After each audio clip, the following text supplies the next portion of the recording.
Hi YouTube, how are you? I hope that you are doing well. Today I am going into part 2 of my teaching history in the secondary classroom with primary sources video. So if you haven't seen video 1 yet, I took time to go into why we want to implement this into our courses, talked a little bit about how we can start implementing that, and then I also gave a few links to resources that I like to go to when I am designing activities for my courses. I thought a while about how to film this, and I thought about taking you through as I designed an activity, and I decided against that. But if that is something that you're interested in doing with me, we can absolutely do that. Just let me know down in the comments below. But today is going to be a little bit faster and just general overview of my process for designing a source analysis activity for the classroom. In my notes, I have 6 different steps that I reflected on that I go through when I go through this process. And the first thing I guess to know is that I utilize backwards design, but not in a perfect linear path. So when I am designing, it's more of a backwards design is the overarching scheme of how I do this, but there's a lot of zigging and zagging back and forth as I find new materials or come up with new ideas, and then I have to go back and kind of tweak as I go. But there is a backwards design structure to the overall process. The first thing that I do is determine the end goal. What content and skills do students need to know at the end of this assignment? Whether this is designed as something that's going across a week or 2 weeks or just one class period, whatever it is, when I'm designing a piece of curriculum to go into my classroom, I want to be very goal oriented with that. The first place to start is knowing your standards and your framework. I like to do this at the very beginning of my school year, and I give myself a general map of what I'm going to be covering and big themes. My class, at least my modern world history course, was chronological, but within each unit there was a theme related to power that we focused on, and that changed with every unit, and we really dug into those themes. So every curriculum piece that I designed was addressing that. So you really want to start there and big before you get into the little. You should have these big overarching goals, and we can talk about that in a separate video if you're interested, but that's really where you start to figure out what students need to accomplish. From there, you're going to scale it down to the unit, to the topic that you're covering, and then into individual lessons. And when I'm creating a piece of curriculum that's going to be source analysis in nature, primary source analysis in nature, I like to establish an essential question, this overarching concept that I want students to have an understanding of by the end. And I also at the same time am thinking about what skill am I focusing on. So this goes back to the first video where I talked about knowing where your students are and meeting them there. So if my students are in very early stages, the skills that I would like for them to come out with are just continuing to master those basic skills, identifying the author, where the source is from, any bias, anything about the author's identity that can help us understand that, the purpose, the main idea, all of those things, those basic skills, those are going to be what I want to see students showing me at the end. So once you've got that in mind, then you can go on to my second step, which is to look for current events that are connected to the topic that we are covering. So what this is going to do is keep it in the front of your mind as you are designing the why. Why do we need to know this? Why do we need to do this? How is this going to benefit me in my future?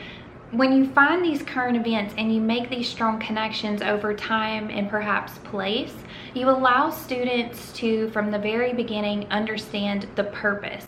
And you also want that purpose in your mind as you are designing. Now, with these current events, this can serve as an introduction to the assignment, which I'll talk about later, or it could come at the end. So you have students complete the activity, and then at the end you bring in a current event and have them make a connection connection from what they've just learned to something happening in the present, and that's also an option. And for me, where I put the current event, at the beginning or at the end, really heavily depends on the topic and also what that overarching question was, any kind of knowledge students might have as we are approaching this assignment. So that varies, and so I don't want that to seem like a hard and fast rule. I do find the current event very early on at the very beginning of the process so that I have this structure around why this activity, this concept, this topic is so important, but where I place it depends. And the third one is, now that we've got our overarching question, we know what skills and content we want students to master, we have a why behind this that connects across time and place, and now we're going to research a source analysis activity or separate individual sources that you locate on your own that you can bring in to help students with this topic. So I think this is really important to note that just because something is a primary source and it has some general connection to the topic that you're covering doesn't mean that it is the right source for the activity. So this is why I say, if you can find sources that have already been cohesively put together by historians and that are targeted at our classrooms, especially if you're trying to have students answer a bigger question with multiple sources, that can make this a lot easier for you. So looking at SHEG, Facing History and Ourselves, Learning for Justice, the DBQ project, they have already vetted these sources and made connections between them. And they also typically provide an overarching question which you can adjust to fit what you were wanting students to specifically master, or you can use specifically the one that they gave you. That's really up to you and how you do it, but I just wanted to make that note that if you are going to go out and find sources on your own, that's totally fine, and I do that constantly. But just be very mindful when you're doing it that there's cohesion between the sources and that they can actually help students answer that overarching question. Because if the sources are very disjointed, or the meaning you're trying to get through to students really isn't clear, it might get really frustrating for them and they might not see the value in the activity. This is also the moment where you're going to start considering those consistent questions that I mentioned in the first video. So something like the DBQ project, they have like closed reading questions that have students just pulling information specific to the source, and those are great and can help students understand sources better. But when we're getting into historical thinking skills, I prefer to do what I mentioned in the first video and create a graphic organizer that really hits on historical thinking skills. Identify the author, identify when and where this was published, what was their purpose, what was their identity, and then a question or two that connects it to our overarching question or topic that we are covering, as opposed to just having them answer general questions about the source. And again, I like these consistent questions on graphic organizers that vary only slightly with maybe the final question or two between activities, simply because it builds a habit in students and we are growing a skill set that can travel with them. And close reading is still happening. It's just happening in a very targeted way for our course, for our content area skill set, and also to help them respond to our overarching questions. Depending on the sources and the resources that I find, I may go back to step one and adjust slightly what my goals are or what I want to see from students. And this is what I mean by zigging and zagging, because I may come across a source analysis activity that slightly shifts the essential question that I originally had planned, and I find something better or stronger or more cohesive. So I may go back and adjust before I go on through the other steps. Then for step 4, that's where I like to determine how I'm going to introduce the activity, as well as how I am going to give background knowledge to students. So at this point, where we have gotten to, we have our overarching question and we know the goal of this assignment, what content and skills we want students to achieve. We also have a current event to help us establish why this matters. We also now have our primary sources that we are going to implement. And also with source analysis, you may have reputable secondary sources that you would like to include in there as well. And we've also created our graphic organizer that's going to help students grow their skill set with thinking like a historian. So when I'm deciding how I'm going to introduce the topic, it really depends on the activity. It can vary. Some of the ways that I have introduced topics or these kinds of assignments for students are with current events. So again, remember, sometimes I put it at the beginning, sometimes I put it at the end. It just depends on the event and the topic and how that fits best with helping students understand these connections over time and space. With some events, introducing with a current event makes a lot of sense. It sparks interest. With other events, the current event fits better after they already have knowledge. News clips are a great one. So it doesn't just have to be an article. You could use a clip, and this could be a news clip from the past, depending on how recent the event is, and maybe you're introducing it to kind of spark interest with something like that, footage from the news, or it could be a current event news clip, a documentary clip, song analysis, photo or art analysis, or with a YouTube video like a TED Talk. So two specific examples of doing this that I have done in the past. With song analysis, when we did our Cult of Personality document analysis activity, the way that I introduced that was through the Cult of Personality song. I just got the music video off of YouTube. I put the transcript for the video, or basically the song lyrics, into a Google Doc, translated that to both Spanish and English. And as we listened to the song, students followed along with the lyrics. And we talked about that and dissected those lyrics to start determining what was a cult of personality. The overarching question with that was, how did the cult of personality shape politics in the Soviet Union? So it was really important to have a grasp on that concept before we began. So that was a really fun and exciting thing to do with them, and a lot of them ended up really liking the song. And then with the YouTube video, I have used Chimamanda Adichie's TED Talk, We Should All Be Feminists, as well as an excerpt from the book version of that speech that she gave. And then I've also used her Danger of a Single Story to introduce topics in my classroom. Once you have that, we're going to establish the background.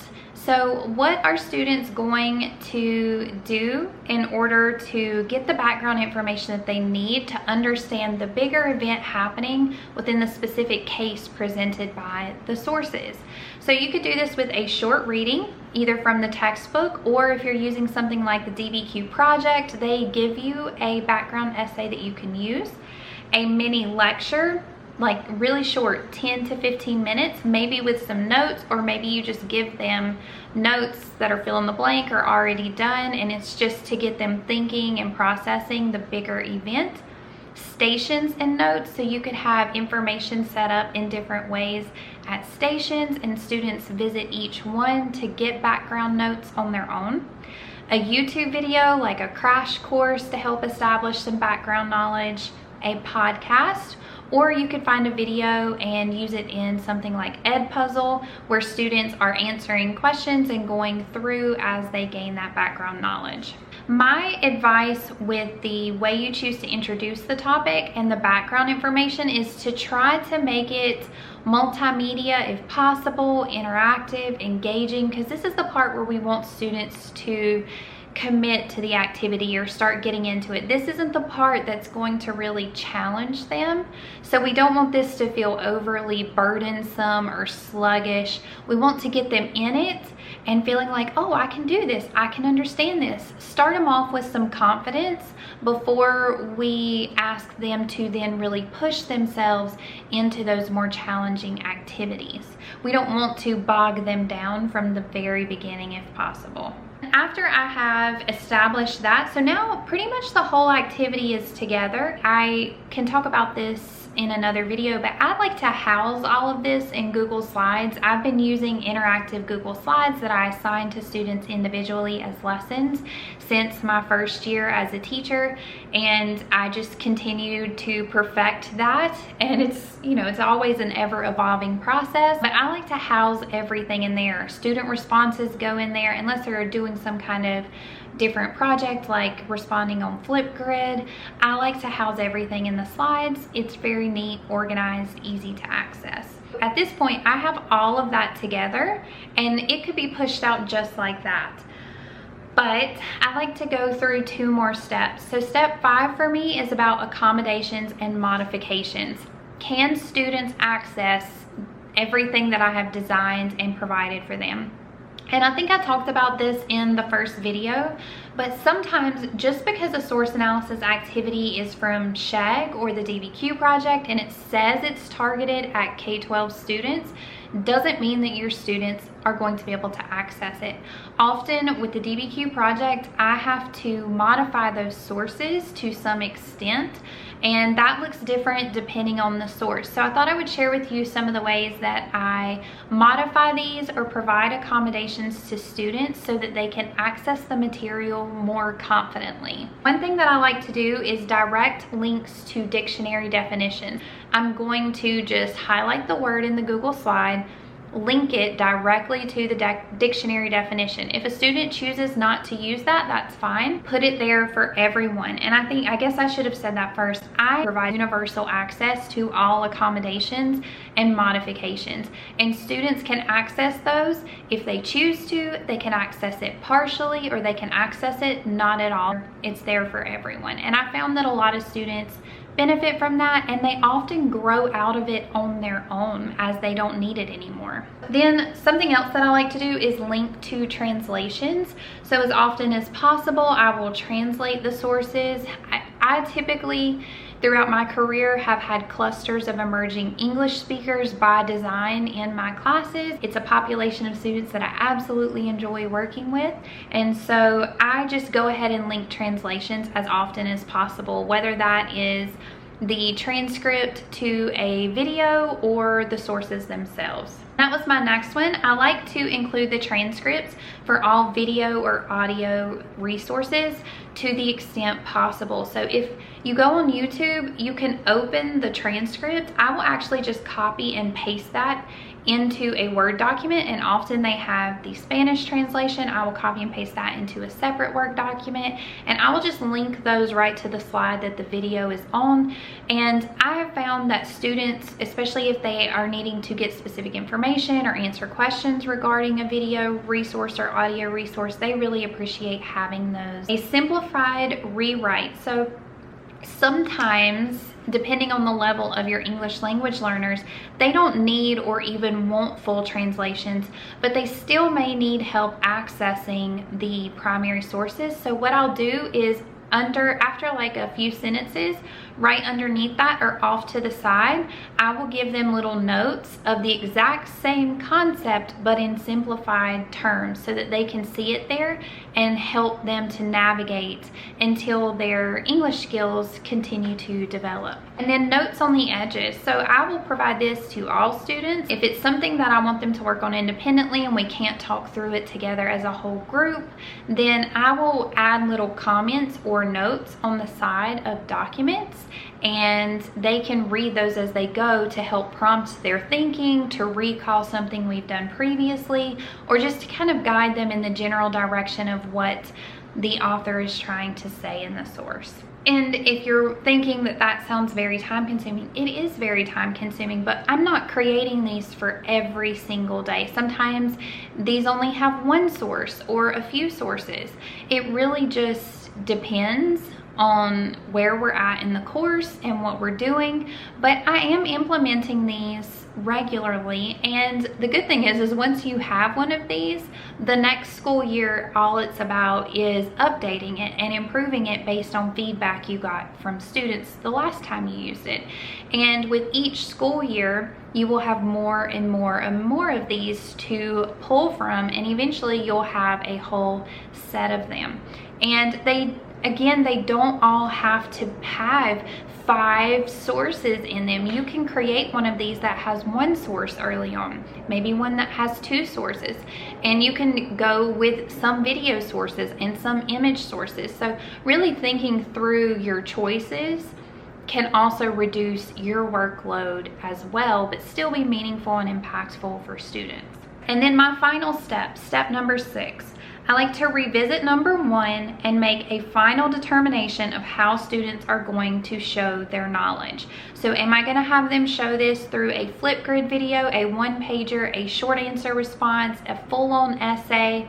How am I going to have them do this? This is something that I would have thought about in number 1, maybe shifted as I was down in number 3, determining what sources I was going to use.